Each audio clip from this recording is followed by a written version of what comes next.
Teremos agora, abrindo a nossa programação, a palestra sobre reconhecimento de títulos estrangeiros, fato ou ficção. Para falar sobre esse tema, a gente está recebendo aqui o professor Ricardo Debonte. Ele é pós-doutor pela Universidade Ibero-Americana, é doutor pela Universidade Americana, mestre pela Universidade Federal do Rio de Janeiro, possui MBA pela Universidade Gama Filho, é professor das disciplinas Ética na Pesquisa e na Produção Acadêmica e Metodologia da Pesquisa Científica. É o CEO aqui do Instituto IEP, membro da equipe de pesquisadores do Laboratório de Motilidade Digestiva, na UFRJ, e exerce atividades de ensino e pesquisa. Agradeço pela sua participação, professor, e passo a palavra. Seja bem-vindo. Obrigado, Karina. Karine, como sempre, impecável na sua apresentação. É um prazer. Eu sempre ocupo, sempre cedo o lugar, embora como professor eu gosto de falar, né? Mas eu sempre cedo o lugar para outras pessoas, né? E tento trazer pessoas que tenham conteúdo relevante, né? Para esse momento. Mas estou vendo aí um monte de câmera fechada aí. Eu gostaria que o pessoal abrisse, porque o palestrante que está aqui, quando vê que está tudo fechado, parece que as pessoas não estão dando muita atenção para ele. Então, a gente vai desanimando, né? E aí tem que ter uma relação, né? Uma troca, né? É tipo aquele palestrante que termina a palestra e ninguém faz pergunta nenhuma, né? Aí a gente fica sem feedback, fica sem saber se conseguiu passar o conteúdo ou não. Bom, estou tentando trazer, quer dizer, vou trazer um assunto aqui que é de conhecimento de todos.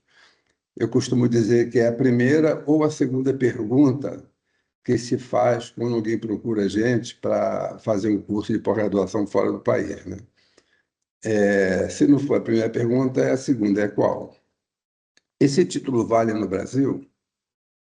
Né? E até responder essa pergunta é um pouquinho complexa, tá?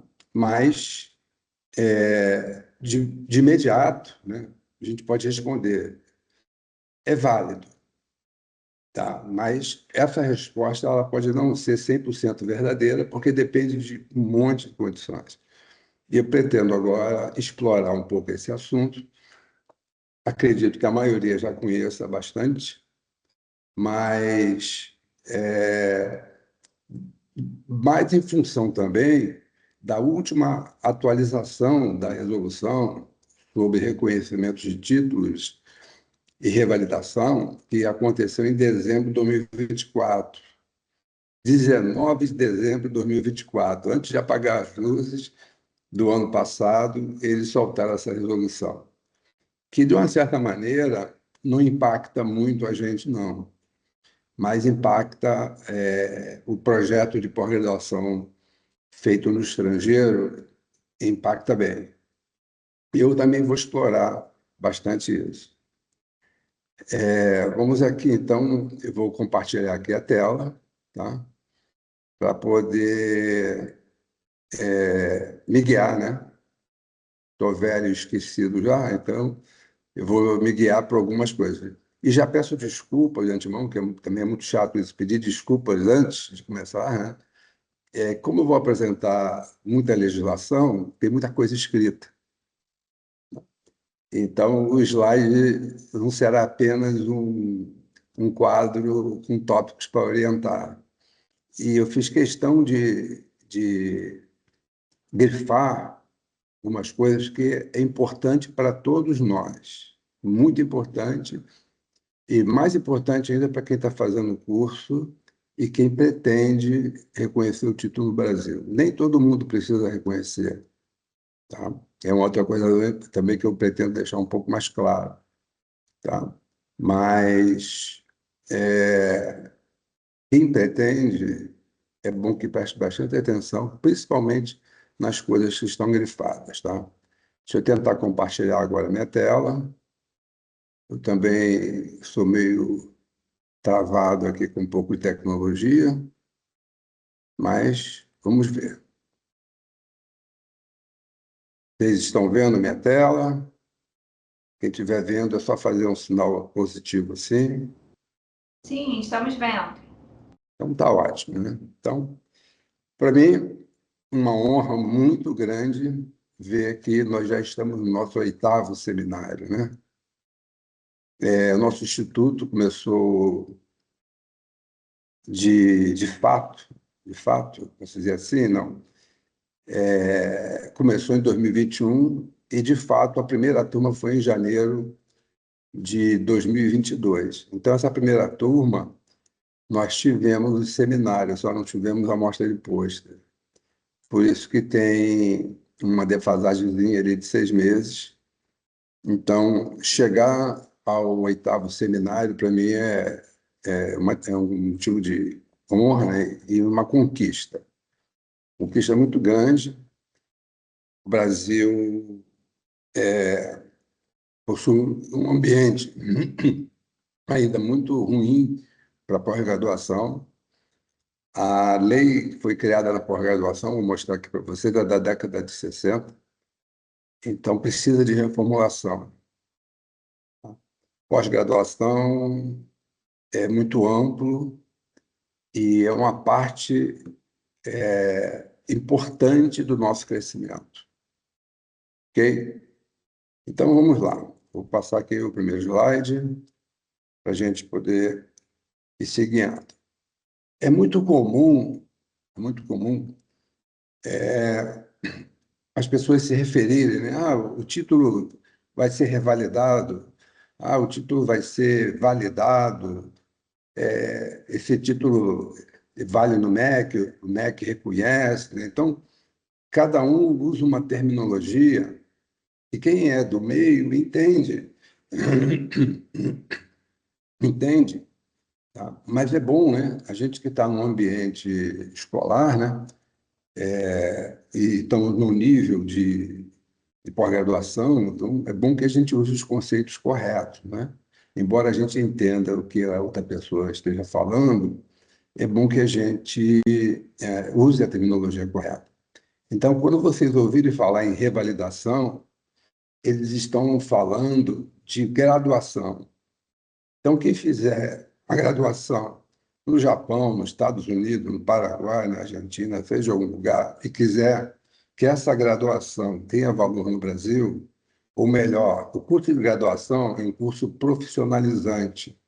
Então, você se profissionaliza e quer trabalhar. Então, para você que fez o teu curso de graduação fora do país, para poder você trabalhar no país, você precisa revalidar o seu título.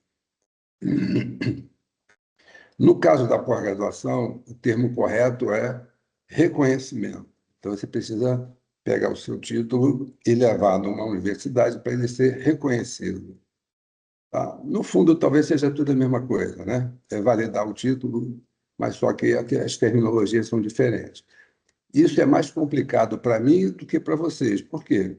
Porque o Instituto recebe tanto pessoas querendo revalidar o título, quer dizer, que fizeram graduação fora do país, quanto para reconhecer o título, pessoas que fizeram a pós-graduação fora do país. Então, por isso que eu digo, para mim é mais difícil, tem que saber exatamente o que que a pessoa quer para poder dar as informações corretas. Tá? Entre todo mundo, se alguém falar aqui, nosso grupo aqui, né, de pós-graduados, falar em revalidação, a gente vai entender que ele está exatamente querendo reconhecer o título no Brasil. Mas a terminologia correta é essa e vamos caminhar nesse sentido, ok? Então, pessoal, botei aqui Lei de Diretrizes Básicas da Educação Brasileira, né? Botei a versão aqui de 96. E é claro que eu não vou citar a lei toda, né? Vou citar o que interessa para a gente. Então, o artigo 48 dessa lei, que fala exatamente sobre os títulos de mestrado e doutorado, que podem ser reconhecidos por universidades nacionais com pós-graduação. Então, para ser universidade, existe vários detalhes que precisam ser... Detalhes não, existem requisitos que as escolas, para ser reconhecidas como universidades, precisam executar, cumprir esses requisitos. Então, só pode reconhecer títulos universidades, tanto privadas quanto universidades públicas. E aí, dentro dessa lei, no artigo 53, que fala da autonomia universitária. Isso, durante muito tempo, deu muito trabalho para a gente. Eu estou no programa, nós chamamos de Programa Brasil, né? Desde julho de 2010.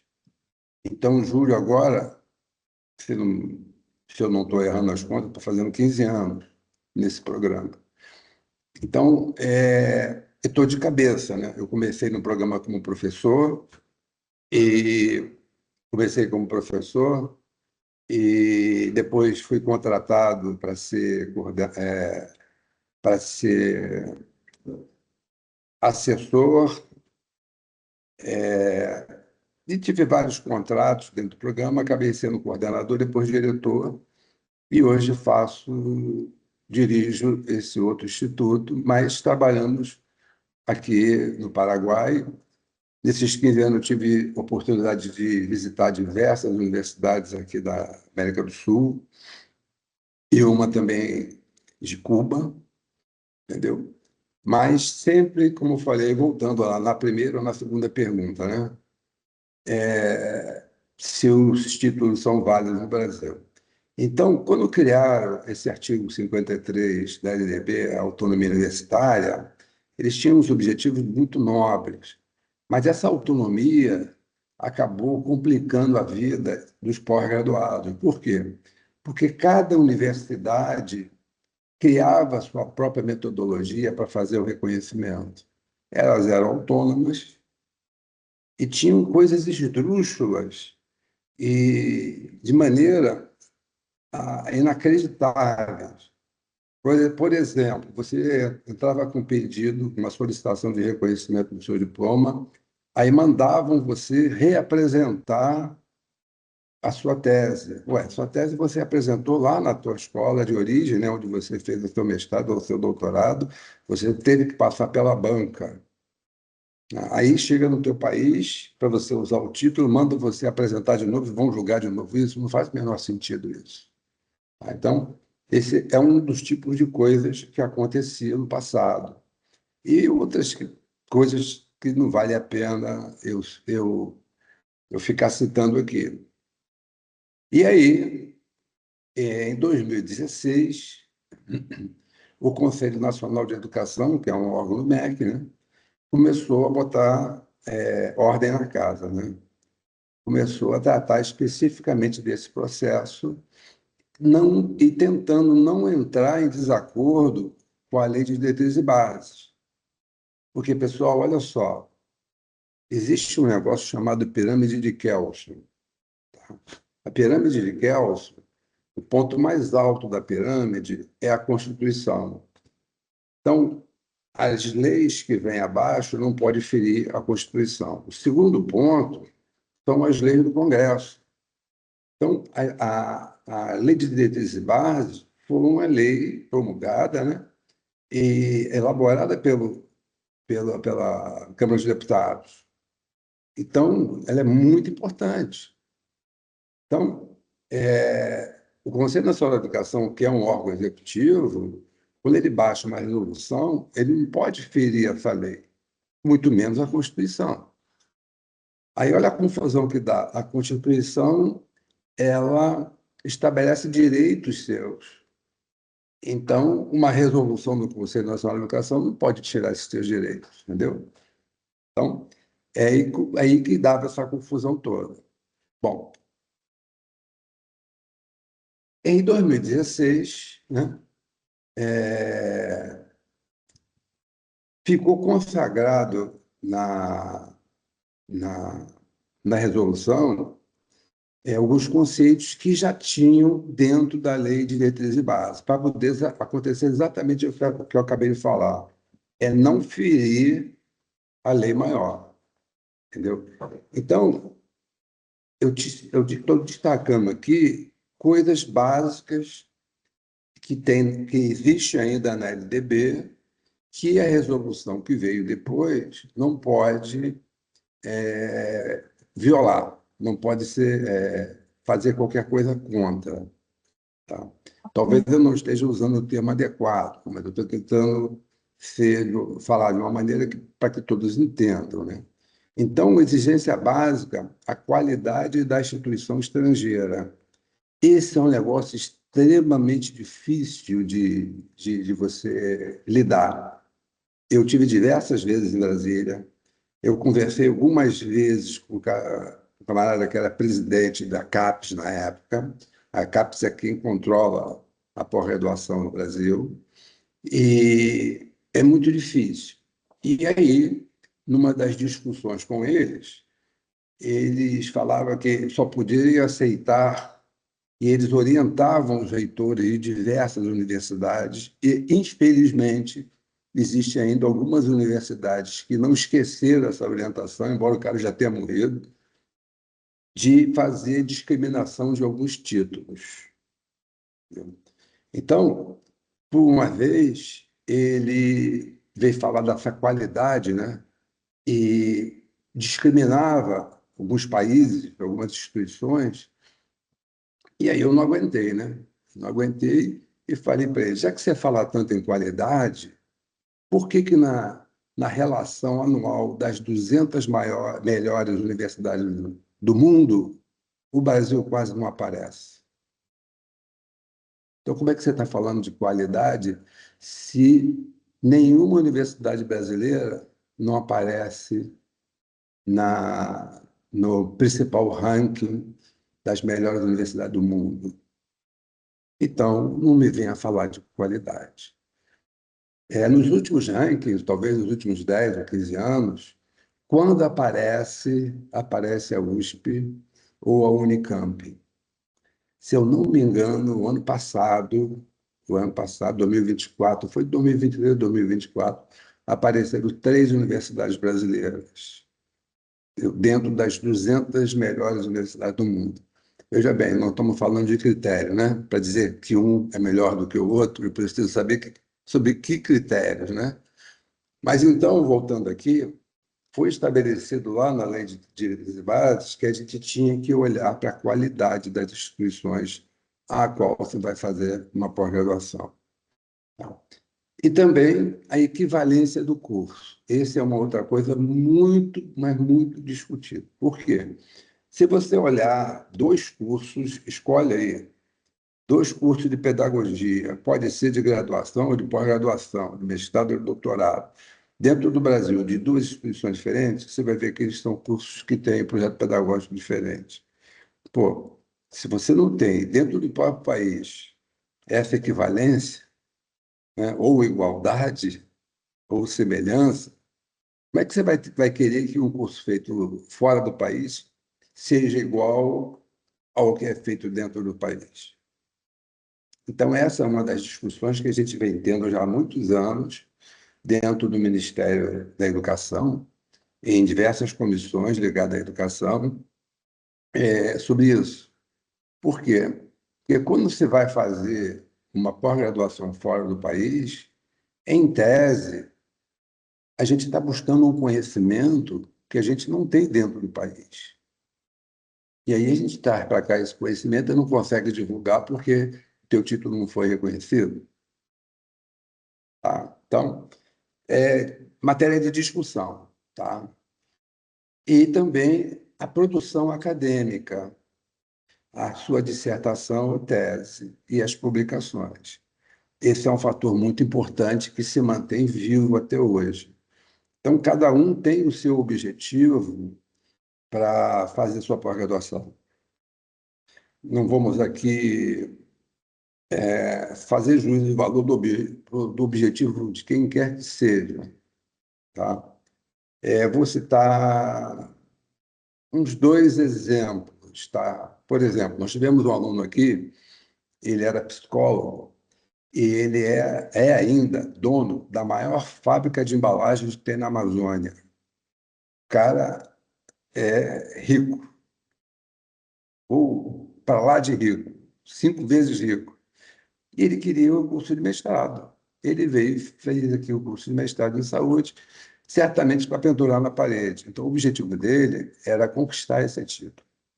O segundo exemplo, pessoas querem para ter progressão funcional. O governo estimula as pessoas a se capacitarem e dão um benefício, né, de aumentar o salário delas quando elas atingem determinados níveis de capacitação. Então, também um outro objetivo. Você está até o terceiro. Pessoas que estão dentro do sistema. O que é isso? Pessoas que já estão dando aula ou já estão trabalhando em empresas e que, num dado momento, para se manter nesse mesmo trabalho, precisa apresentar o título de capacitação, mestrado, doutorado, pós-doutorado, né? Então, para manter o próprio emprego, eles precisam disso. Quarto exemplo, eu ia dar só dois, hein? Quem faz concurso. Então, os concursos hoje pontuam muito o mestrado e o doutorado. Eu tenho alunos aqui que fizeram 2 mestrados e 2 doutorados para poder fazer pontuação máxima nos concursos. Inclusive um juiz de carreira, tá? Atualmente ele é do Espírito Santo, ele na verdade a origem dele é do Paraná, ele passou no concurso no Espírito Santo, eu chamo ele de juiz concurseiro, porque ele está sempre fazendo concurso e está sempre passando, mas ele quer voltar para o Paraná. Então, o dia que pintar um concurso no Paraná, certamente ele vai passar.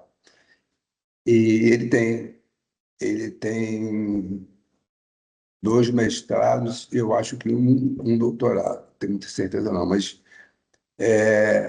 dentro desses concursos, me parece que pode pontuar até 2 doutorados e 2 mestrados. Então, cada um tem um objetivo.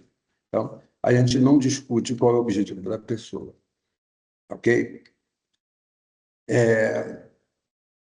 Estava falando aqui, né, dessas questões polêmicas do reconhecimento, né? Aquele negócio da autonomia universitária, né? Quando eu falei que exigiam até que reapresentasse, né? Então, a primeira coisa que você tem que pensar, eu já vi algumas pessoas que já tiveram reuniões comigo, é que vocês têm que saber onde é que vocês estão se metendo. Então, vocês têm que procurar um curso, né? Uma instituição que ela seja reconhecida dentro do próprio país, entendeu? Porque se ela não for reconhecida dentro do próprio país, o papel dela, embora quando você vai estudar, seja em qualquer lugar, você vai trazer um conhecimento, no Brasil não se reconhece títulos de instituições que não são reconhecidas no próprio país. Tentar traduzir isso, né? Você tem lá Arábia Saudita, você tem Japão, tem Estados Unidos. Então, se for um curso, né, autorizado pela legislação local, né, esse curso pode ser reconhecido no Brasil, tá? Se for um cursinho qualquer, como eu posso montar, né, lá no Rio de Janeiro, abrir um curso de mestrado, doutorado, pós-doutorado, seja do que for, e para esses cursos eu preciso ser universidade. Eu não sou universidade, mas eu boto lá propaganda, vou ter aluno. Esse papel não vai ter valor legal nenhum. Pode ser até bonitinho, está pendurado na parede, mas não vai ter valor legal nenhum, entendeu? Então, a primeira pergunta que deveria ser feita, né? Eu falo da primeira e da segunda pergunta, né? A primeira pergunta é essa. Essa instituição, ela está legalizada dentro do seu país de origem? Entendeu? Essa legalização também estou sendo bem restrito, né? Porque, na verdade, você tem a legalização da própria instituição, dela existir, e a legalização de cada curso que ela produz. Então, uma universidade, né, tem várias faculdades, dá um chute aqui, um chute por baixo. Imagina 20 cursos. De repente, dos 20 cursos, só 15 estão autorizados a funcionar. Então, aqueles outros 5, ele não está legal. Embora você veja a universidade como um todo, né? Tem um exemplo que eu gosto de dar, o exemplo, mas eu detesto esse exemplo. Eu fiquei 20 anos na Universidade Federal do Rio de Janeiro fazendo pesquisa. Em 2018, ou melhor, geralmente eu pergunto, pessoal, vocês acham a UFRJ uma universidade boa? Não tem ninguém que diga que ela seja ruim, né? Em 2018, ela teve 17 cursos descredenciados. Então, volto a falar, né? Sobre que critério você vai dizer que a universidade é boa, né? Entendeu? E ter 17 cursos descredenciados, tem que saber também o motivo, né? Mas eu acho que isso depõe contra, né, a instituição como um todo. Então, quer dizer que esses 17 cursos que existiam dentro da UFRJ não estavam de forma legal. Então, você pode estar dentro de uma universidade que está autorizada a funcionar, mas aquele determinado curso, graduação, pós-graduação, ele não está autorizado a funcionar. Entendeu? Então, por isso, deve ser a primeira pergunta que a gente deve fazer. Esse curso que vocês estão me oferecendo na Universidade Unida, ele está autorizado a funcionar? Ele está legal? Está registrado? Está? Essa deve ser a primeira pergunta. Bom, outra polêmica, que são os cursos à distância. Tá? É, a gente adquire conhecimento. E pós-pandemia, antes da pandemia, né? Curso à distância também é muito antigo no Brasil. Ele vem sofrendo processos evolutivos, né? E eu me lembro que eu comecei a trabalhar muito cedo e eu levantava cedo para tomar café da manhã, aí sentava na mesa, ligava a televisão e ficava ouvindo o telecurso de segundo grau, que era um curso à distância. Então, aconteciam muitas coisas interessantes ali. Eu terminava tudo, ia para o meu trabalho, mas ficava muitas coisas na cabeça, porque o recurso da televisão é um recurso fantástico, né? Eles usavam isso, né? Não só a pessoa falando, como mostrando, dando exemplo e vendo a coisa acontecer. Então, era fantástico. Estou dando um exemplo de curso à distância. Então, a pós-graduação à distância, né, o nosso, em especial, mestrado e doutorado à distância, eles têm problemas, têm determinadas dificuldades de reconhecimento. Mais na frente, eu vou voltar a esse assunto de novo. Ok? E outra coisa que também atrapalha bastante e vira até uma polêmica dentro desse processo, é a questão da burocracia e da demora, e também do custo. Tá? Eu vou andar de trás para frente. Vou comentar aqui os custos. As nossas universidades, principalmente as universidades públicas, né, elas estão cada vez mais recebendo menos recursos do governo para funcionar. Então, elas estão vendo que fazer o reconhecimento de títulos é um dinheiro extra. Tá? Essa semana mesmo, semana passada, né, hoje é quarta-feira, semana passada eu estava acompanhando um processo de reconhecimento de título e uma determinada universidade tinha uma fila com 380 pessoas esperando o momento de submeter o título. 380. Então, vocês podem ver, observar, né, a quantidade de pessoas procurando a universidade para reconhecer seus títulos. Quando eu entrei nesse sistema de pós-graduação há 15 anos atrás, a gente tinha cerca de 36 mil pós-graduados precisando reconhecer título. Tá? 2015, 2010. O número é esse. Esse número era fornecido por uma associação chamada Ampigente. Se eu não me engano, o presidente dela mora no Recife, mora no Nordeste, e ele passou essa informação para mim. Então, você vê a quantidade de pessoas que fizeram a sua pós-graduação e não conseguia reconhecer esse título. Eu tive numa reunião em Brasília e lá estava uma reitora. A reitora, eu só não me lembro o nome dela, que ela merece ser lembrada. Merece ser lembrada essa senhora.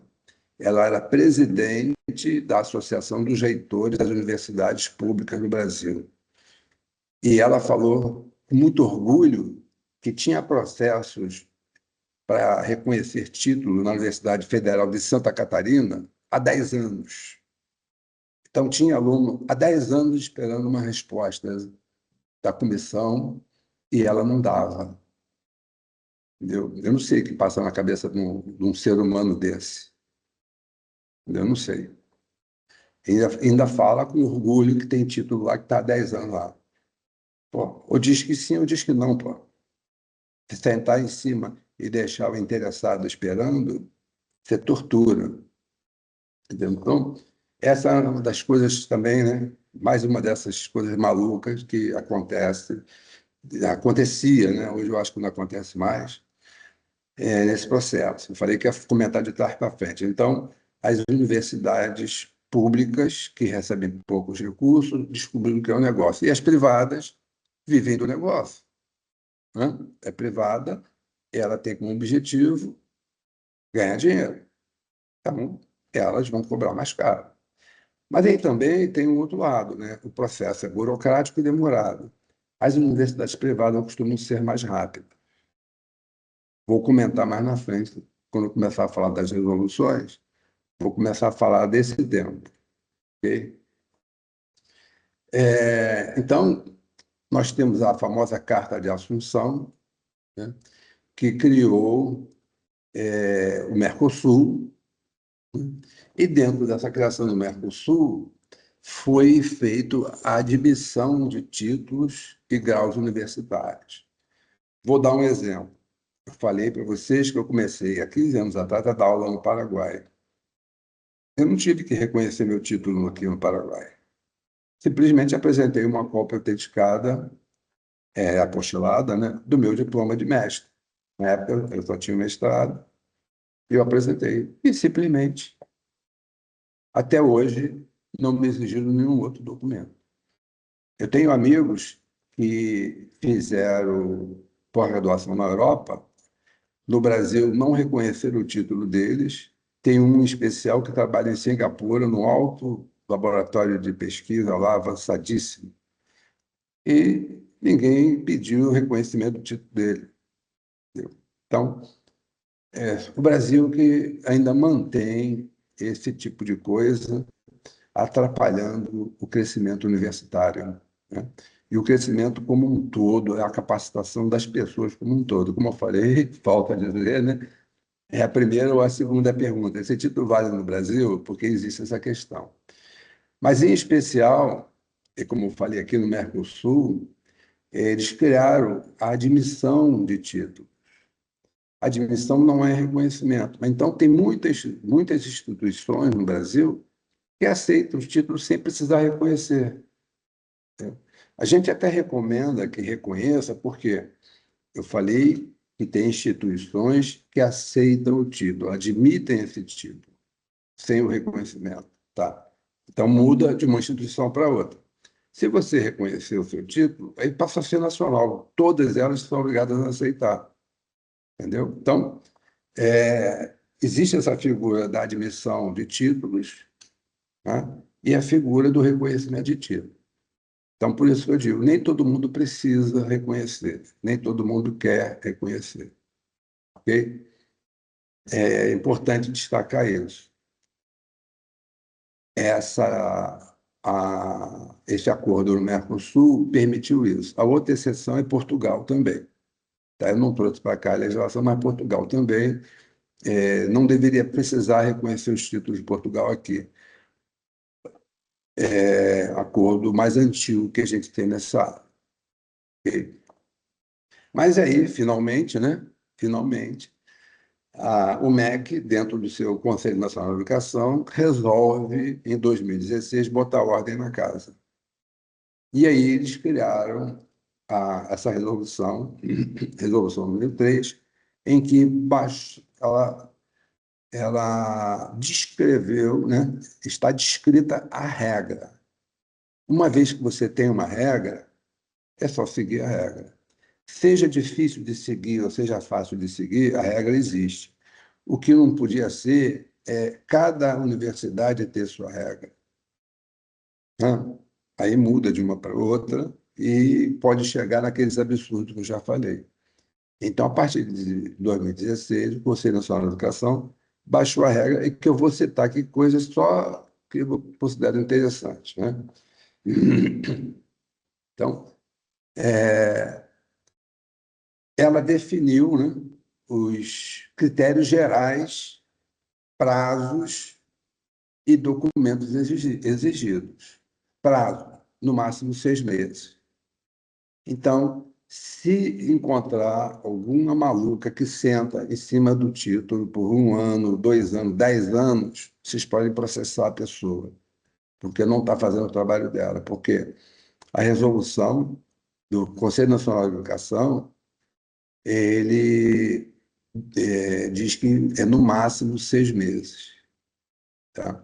E estabeleceu também a tramitação simplificada, que é de 3 meses, 90 dias. O que quer dizer isso? Bom, o primeiro título, né, imagina que você faça pós-graduação na Universidade da Califórnia. Aí você é a primeira pessoa a fazer lá o doutorado, o primeiro brasileiro a fazer o doutorado na Universidade da Califórnia, e chega no Brasil você quer reconhecer esse título. Então, esse teu processo vai levar uns 6 meses, porque eles vão examinar tudo e mais um pouco. Examinar a origem da universidade, se o curso está autorizado, está tudo certo, se você fez um curso, você esteve lá. Bom, conclusão, aprovar o seu reconhecimento.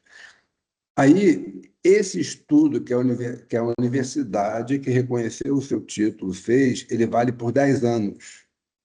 Então, o segundo título a ser submetido nessa mesma universidade não precisa mais levar 6 meses. Tem que levar só 3 meses. Por quê? É só análise de documento, porque eles já conhecem aquela universidade. Entendeu? Então, a cada título que você submete àquela universidade, você tem mais de 10 anos para frente, um processo simplificado. Então, nós, de uma maneira geral, em especial o pessoal, o nosso corpo jurídico do Instituto IEP, a gente que trabalha com algumas universidades para reconhecer título, a gente sabe que a cada título que a gente aprova, aquilo está garantido por mais 10 anos fazer pelo processo simplificado. Tá? Não que é só uma questão de tempo, tá? É só uma questão de tempo. Então, para as pessoas, né, de uma maneira geral, essa questão de tempo é muito importante, né? Muito importante. Vocês fazem um investimento, né? Seja na universidade pública ou na universidade privada, né? Você fazer a sua pós-graduação, todo mundo que faz um mestrado, um doutorado, seja onde for, tem que reservar um tempo para isso. E é comum a gente falar que tempo é dinheiro, né? Então esse investimento é feito de uma maneira ou de outra. Aí quando você quer ver o seu título reconhecido, né? Demora um ano, né? E demora um ano e é devolvido. Não. Então, botaram regra na casa. Então, como eu falei, se seja uma regra boa ou seja uma regra ruim, o fato é que hoje existe a regra. Ok? Então, daí para frente, em 2016, tivemos portarias, pareceres, resolução, e, finalmente, último parecer do Conselho Nacional de Educação, de 2024, estabeleceu uma regra nova. Tá? Então, pessoal, vocês podem digitar no Google aí, tá? Resolução sobre reconhecimento de título, resolução do Conselho Nacional de Educação sobre revalidação. Está tudo no mesmo documento. Então, eu só destaquei aqui o que eu quero comentar com vocês.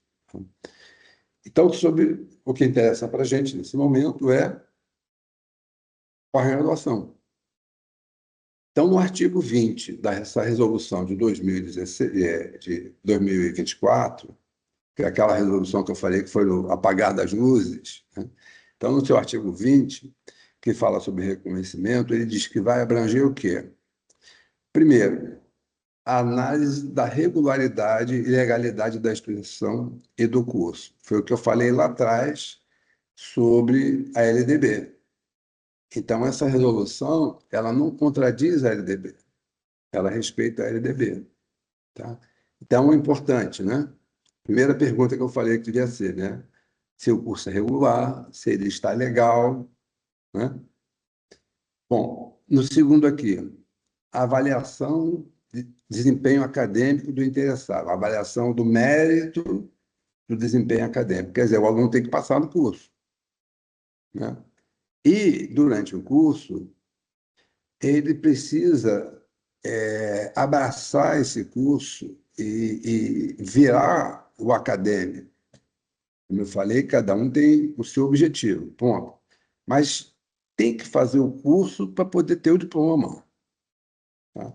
E hoje, nessa resolução, para reconhecer o título, eles querem saber como esse aluno se comportou dentro desse período.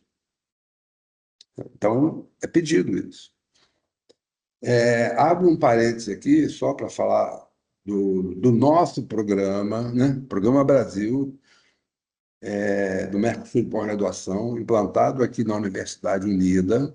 O projeto pedagógico é um projeto pedagógico bem de acordo com projetos existentes no Brasil, tá? E se os alunos seguirem a nossa orientação do Instituto, eles conseguem ter uma vida acadêmica intensa, tá? Conseguem provar isso fácil. Eles terminam o nosso curso com 8 publicações. Eu não vou obrigar ninguém a publicar nada, tá? Mas se eles fizerem o que a gente preconiza, né? Vocês saem com 8 publicações. Aí já vai ter uma pergunta para vocês que estão me assistindo hoje. Nós estamos tendo atualmente mostra de pôster, ela é virtual, tá? Quantos que estão assistindo aqui fizeram o seu pôster, né? Isso é a vida acadêmica.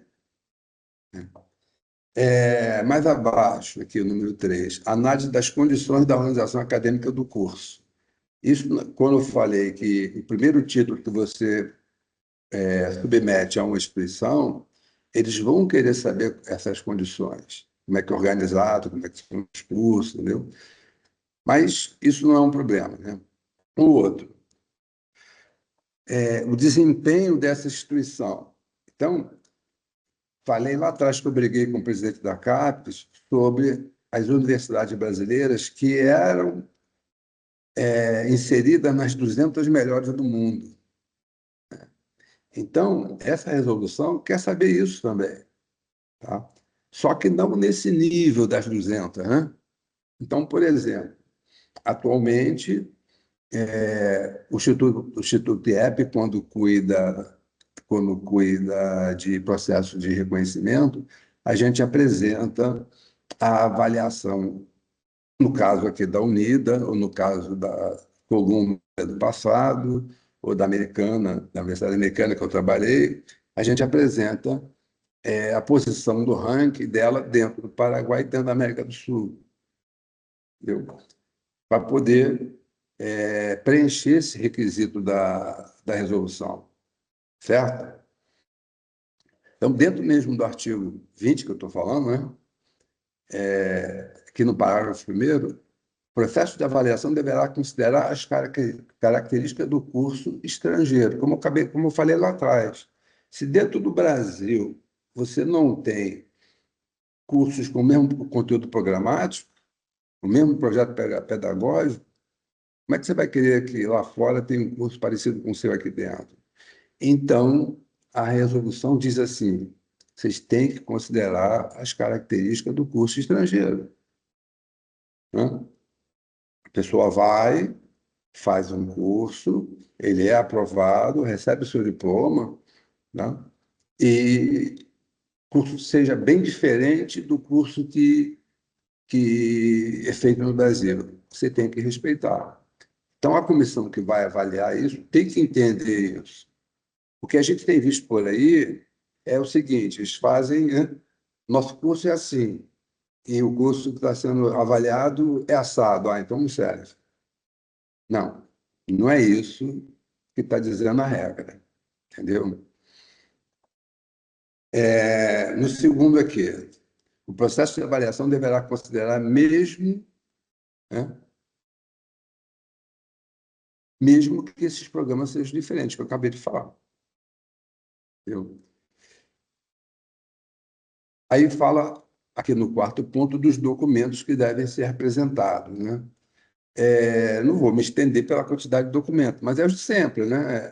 Diploma, histórico, ata de defesa, folha de aprovação, um outro documento que a gente montou, que dá todo o histórico da universidade para facilitar a vida de quem vai examinar, né? E importantíssimo, pessoal, exemplar da tese ou da dissertação ou similar.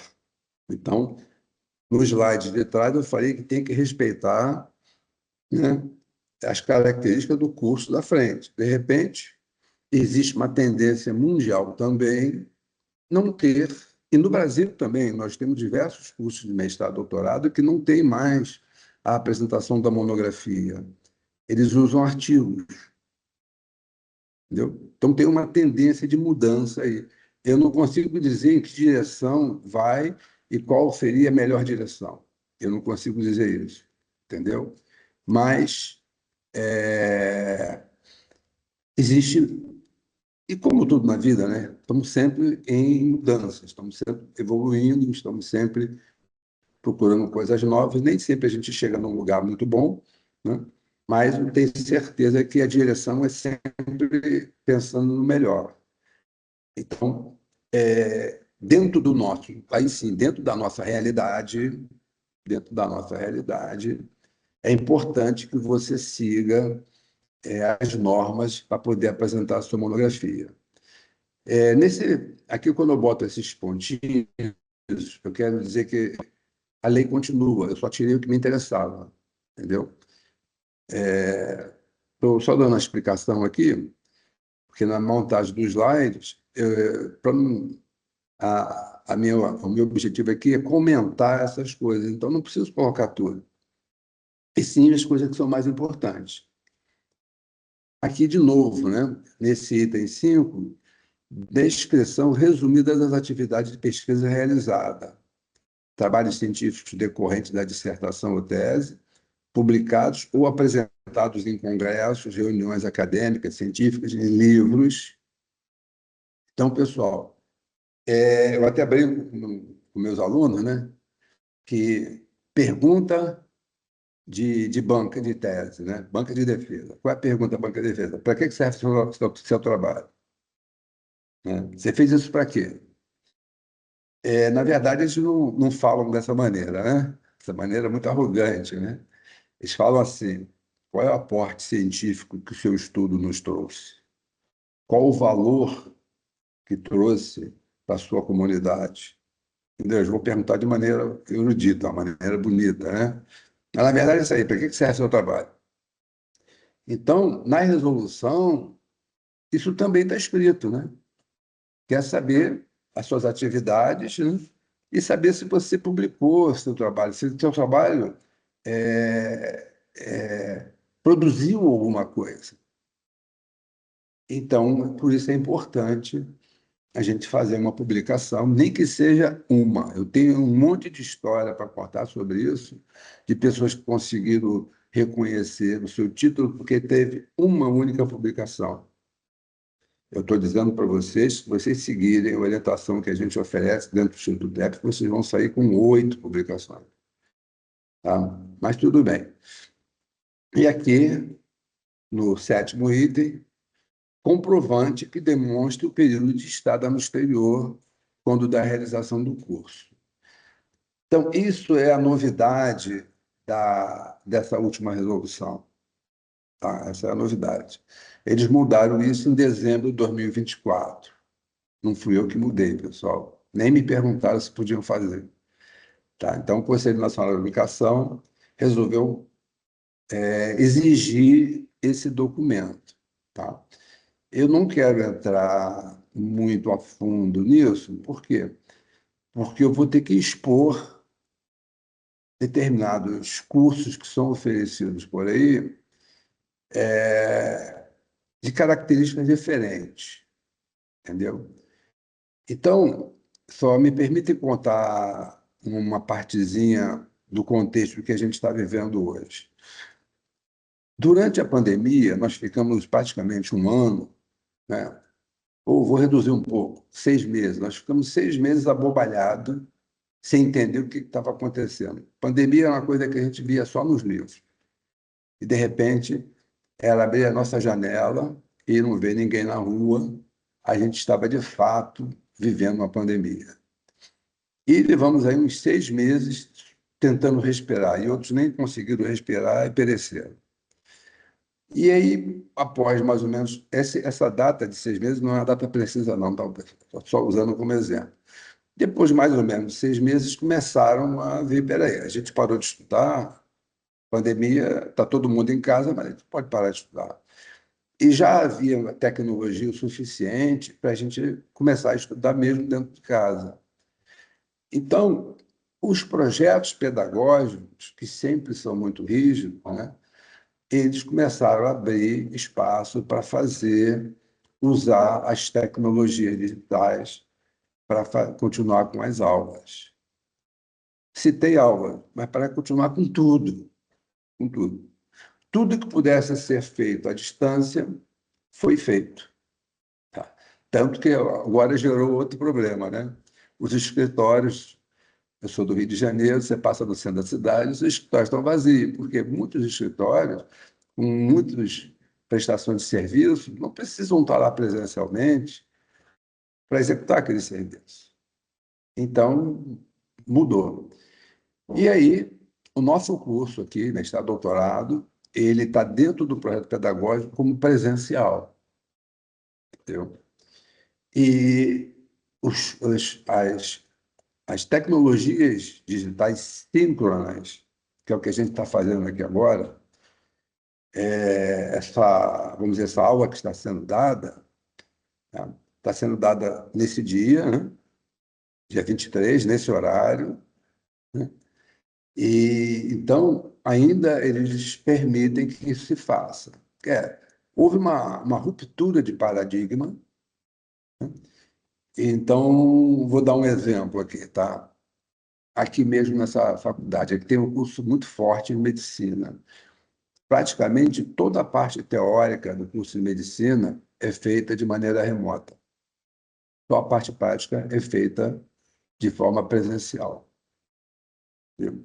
Já, já lá no Brasil, há mais de 10 anos, vou dizer uns 15 anos, eles começaram a botar as disciplinas online, né? Já deixavam de ir à faculdade para poder, dentro dos cursos de graduação, já colocava essas disciplinas. Então, é uma coisa que não tem volta, tá? Eles vêm cada vez mais incentivando e criando modelos novos para isso também. Não me perguntem a minha opinião, se é bom ou se é ruim, eu não sei, não consigo ainda avaliar, mas o fato é que eles existem. E no nosso caso em especial, nosso curso é presencial, e a gente consegue, aqui dentro da universidade, provar isso. Nossos cursos, nossas aulas acontecem de maneira síncrona. Perdeu, perdeu. Pessoal aí que está faltando às aulas, que não está assistindo, não está entregando trabalho, vai ficar reprovado na disciplina. Entendeu? Então, assim é a regra. Nós temos que seguir a regra. Ok, pessoal? Mudei, não. Deixa eu ver aqui. Então, pessoal, rapidamente, reconhecer o título do mestrado ou doutorado no Brasil não é um mito, é uma realidade, é um direito seu, tá? Depois que criaram, depois que criaram as regras, ficou mais fácil. É só seguir a regra. E, é claro, né, fazer aqui propaganda do Instituto, os alunos que estão com a gente e seguem as regras todas que a gente tem dentro do programa pedagógico, vai dar tudo certo. Agora, o outro, eles querem fazer de maneira diferente. Se começou errado, certamente vai terminar errado. Entendeu? Então, resumo rápido, tá? Escolher bem a instituição que você vai estudar, que vai fazer o seu curso. Então, tem que escolher com aqueles critérios todos que eu falei lá atrás. Preparar todos os documentos. Falei muitas vezes, né? E é claro que o Instituto, para os nossos alunos, a gente prepara todos os documentos. A gente já entrega, pelo menos, todos os documentos que são exigidos na resolução, a gente entrega. A tese. Então, temos que fazer essa monografia dentro das normas. Então, qual é a norma estabelecida para a gente fazer a nossa monografia? São as normas da BNT. Não, não é bem as normas da BNT. É aquelas normas que tem no nosso manual de orientação de tese, que seguem as normas da BNT. É porque, se você falar só norma da BNT, a BNT acabou de aprovar uma resolução, agora em dezembro também, que mudou uma coisinha pequenininha, que ainda não está no manual. Isso não vai afetar em nada, tá? A mudança é voltada para as referências de vídeos. Hoje tem muito, né? Hoje nossas redes sociais são todas elas na base do vídeo. Então, é um negócio, mas não vai afetar a nossa escrita isso, entendeu? Então, tem que seguir as nossas normas. E durante o período de curso, seja ele 1 ano, 2 anos, 3 anos, 4 anos, participar das atividades acadêmicas. Eu vejo muita gente, quarta-feira vai ter o seminário, tem a mostra de posto, vou aproveitar para descansar, porque eu estou estudando de 8 da manhã às 18 horas, é muito cansativo, tá? Aí aproveita para descansar.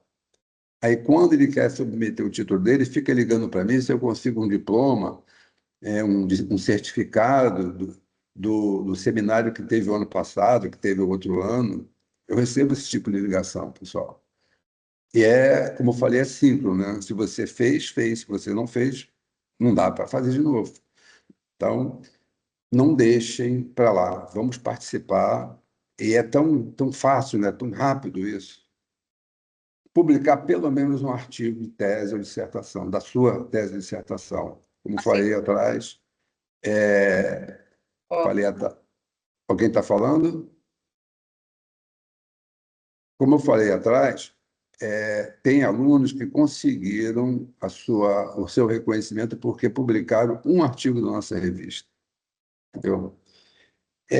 Recomendo a todo mundo, né, a ler a resolução toda, né, e principalmente o artigo 20, que fala exatamente sobre aquela questão nova, e procurar ajuda de quem não domina o assunto.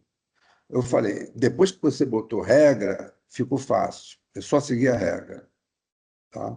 Mas se você se sentir inseguro, procura ajuda de quem conhece o assunto, ok? Só como exemplo, tá? Eu fiz uma comparação aqui entre Brasil e Argentina, né? É a primeira vez que eu faço uma comparação com o país aqui da América do Sul. Geralmente eu uso a Europa, países assim para lá de evoluídos, né? Mas eu resolvi fazer a comparação do Brasil. Então, olha só, percentual estimado da população. Então, não estou falando se tem 200 milhões de habitantes, se tem 50 milhões de habitantes, não. A relação de habitantes para o número de mestres e doutores. Então, o Brasil, pode ver, está abaixo da Argentina. Tá? A gente apresenta 0,7% da população com mestrado, a Argentina apresenta 3%. Doutorado sempre tem um número menor, né? Nós temos no Brasil cerca de 2%, enquanto a Argentina já tem 1%. E agora, pessoal, isso aqui não depende do governo, depende da gente, entendeu? E o governo financiando os estudos, pagando bolsa para vocês, ou vocês bancando isso aí, é a pessoa que vai mudar esses números. E indiretamente a nação ganha, né? Então, é importante o que vocês estão fazendo, é muito importante. Eu até diria mais importante do que os próprios objetivos de vocês. Vocês vão alcançar o objetivo que vocês estão traçados, né, para a vida de vocês e vão ajudar o país com isso. Nós precisamos muito disso. Bom, acho que eu falei muito.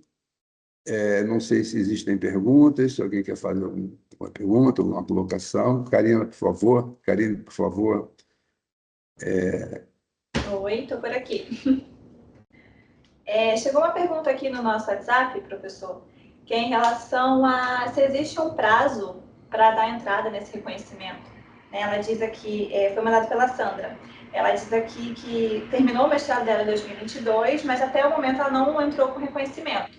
Ela tem um prazo para isso ou ela pode fazer a qualquer momento? Não existe prazo, até onde eu sei, não existe prazo. Você pode entrar a qualquer momento. O que pode acontecer vai mudando alguns pedidos. Por exemplo, tem aqui, hoje, por acaso, eu recebi um WhatsApp que eu não abri ainda. Se a pessoa estiver assistindo a gente aqui, eu digo, eu não abri porque eu estava focado aqui na conferência, né? Ela estava desde o ano passado, para entrar com esse processo de reconhecimento. Aí ela deixou para entrar esse ano. O que aconteceu de dezembro para cá? Botaram mais uma exigência, né? Que eu acabei de falar aqui, botaram mais uma exigência, que é a constância de estada, o que não precisava do ano passado. Então, se você for entrar com o seu processo de reconhecimento 10 anos depois, você tem o direito de fazer isso. Mas certamente pode ter alguma melhoria, alguma outra exigência em que você vai ter dificuldade. Eu estou em Cidade del Leste, tá? Eu estou levando vários documentos, tá? A gente tem um agente aqui, um advogado que cuida desses assuntos para a gente, tirando documentos novos que não foram entregues para a cidadão, porque não precisava naquela época. Um outro exemplo, tá? A folha de aprovação. A folha de aprovação, pessoal, não podem esquecer, tá? Muita gente esquece. No dia da defesa, é você que faz a folha de aprovação, não é a universidade. Então você vai lá, você faz no mínimo 3 folhas de aprovação, aí recebeu aquela notícia maravilhosa, ó, você foi aprovado, tá? Com nota máxima, beleza. Aí você bota na mesa dos participantes do banco e pede para eles assinarem aquela folha. Então, assina a folha. Se forem 3 membros da mesa, os 3 assinam. Geralmente, o presidente da mesa bota lá o grau que você obteve da sua avaliação. Aquele papel fica com você. Agora, quem não fez isso? Como é que eu vou achar esses professores que estavam há 10 anos atrás? Pode ter gente que pode ter morrido, entendeu? Então, deixar muito para frente, você pode ter alguma dificuldade. Eu não estou dizendo que não vai ser possível realizar, não, tá? Estou só falando que pode ter mais dificuldade, tá? E no nível que a gente está, eu sempre digo em sala de aula, né? A gente só encontra dificuldade, mas a gente transpassa todas elas, né? Espero ter respondido a questão. Mais alguma, Karine?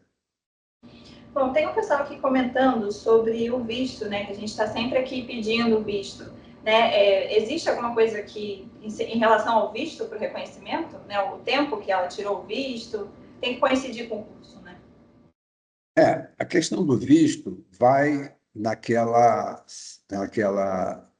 primeira pergunta que eu digo, né? Fala do que o aluno faz, ou a primeira ou a segunda pergunta é sobre o reconhecimento, né?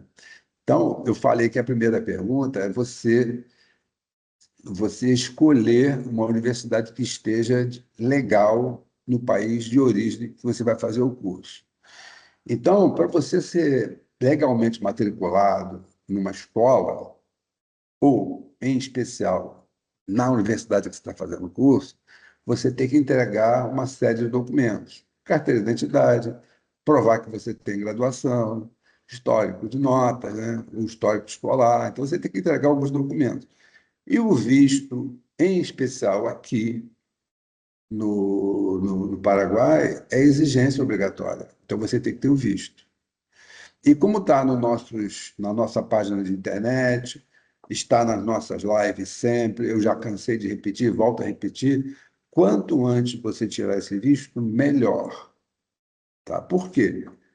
Porque para não deixar um lapso temporal, né? O que é isso? Você começou agora em julho de 2025, aí você vai tirar o visto em julho de 2026. Aí defende em janeiro de 2027, entendeu? Ou você pretende defender em janeiro de 2027 se o visto não ficou pronto. Então, fica um lapso que você não está legalmente matriculado. Por quê? Porque falta um documento, que é o visto, entendeu? Então, para você conseguir seu título, é só apresentar o visto. Hoje, amanhã, daqui a um ano, daqui a 2 anos, entendeu? Dentro do prazo legal, né, para fazer o curso, você apresenta o visto, você faz sua defesa de tese e vai receber seu diploma. Tá? Mas esse lapso temporal pode atrapalhar dali para frente. Tá? Mas o diploma você vai receber. Não sei se eu respondi tudo, mas é isso aí, precisa fazer o visto. Entendi. É uma coisa que a gente está sempre avisando aqui, né? O pessoal que sempre pergunta para a gente o visto, quanto antes melhor, né? Ser feito, tá tudo certinho.